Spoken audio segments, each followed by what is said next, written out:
Hey guys, this is my son's crown-tail Betta, Coda.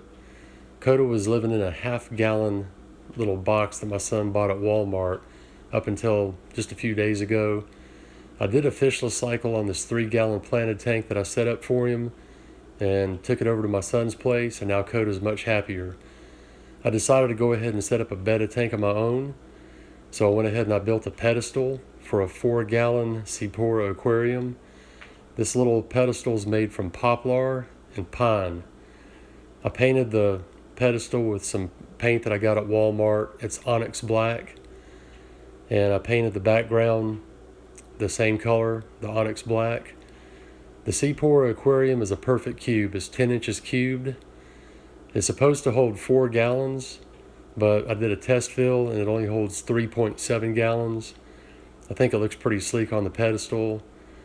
Some of the websites advertise this aquarium as having the starfire glass, but on the packaging I couldn't find anywhere where it said that. But you really don't see the green tint as you do in most aquariums that are non-starfire. For filtration, I'm going to be using the Azul Mignon Filter 60. This is a hang on the back power filter, and the heater I've chosen is the Tetra HT10. I'm customizing the Azul Mignon filter to increase the biological capacity. I've taken some Biomax media. It's the Fluval AquaClear 30-gallon box, and I basically just took enough to fit in this little slot, took the little mesh pouch that it comes in and cut it down, sewed it together to where it would keep the media in place. That way when I remove the sponge, it won't topple down at the bottom. And I've taken the AquaClear Fluval 30-gallon sponge. I've cut it down to match the stock filter as far as the height and the width. It's just going to be a little bit thicker, preventing any bypass, keeping my biomedia preserved. I'm going to stick it in here, and you'll see that I've got the Priest filter sponge on the intake, increasing biological capacity and mechanical filtration. The Fluval sponge is in place, no bypass. Water will flow through that and then flow through the biomedia, the Biomax. I think this is going to work just great on my 3-gallon aquarium for one betta and a snail. Even though this tank's going to be a low-tech setup, I've chosen what I would consider a high-tech light. I'm using the Fluval Plant Nano, 7500 Kelvin, 15 watt.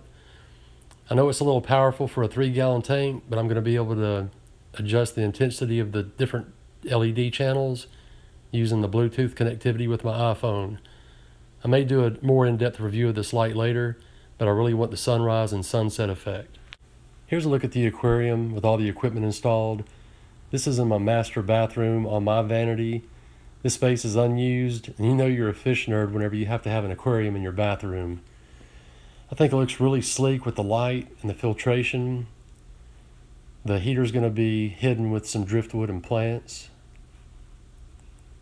The substrate that I'm going to be using is the Carib Sea Floramax Midnight Black. That's going to be about 80% of the substrate. I had some leftover Sea Chem Fluorite Black that I'm going to mix in with that, about 10%. And I chose some river stones. These different colors are going to make the tank very interesting. I'm just going to sprinkle those on top of the substrate. And I'll have a few selected these river pebbles to kind of accent the tank as well. Here's a look at some driftwood that I've had soaking for a few months now, and some more river stones. Here's the first look at the hardscape. What I tried to do was create an area for the betta to be able to hide and seek some shelter. I made this little archway with the 2 pieces of driftwood, a couple river stones accenting that, and just a thin layer of the river pebbles on top of the Floramax and the Fluorite Black.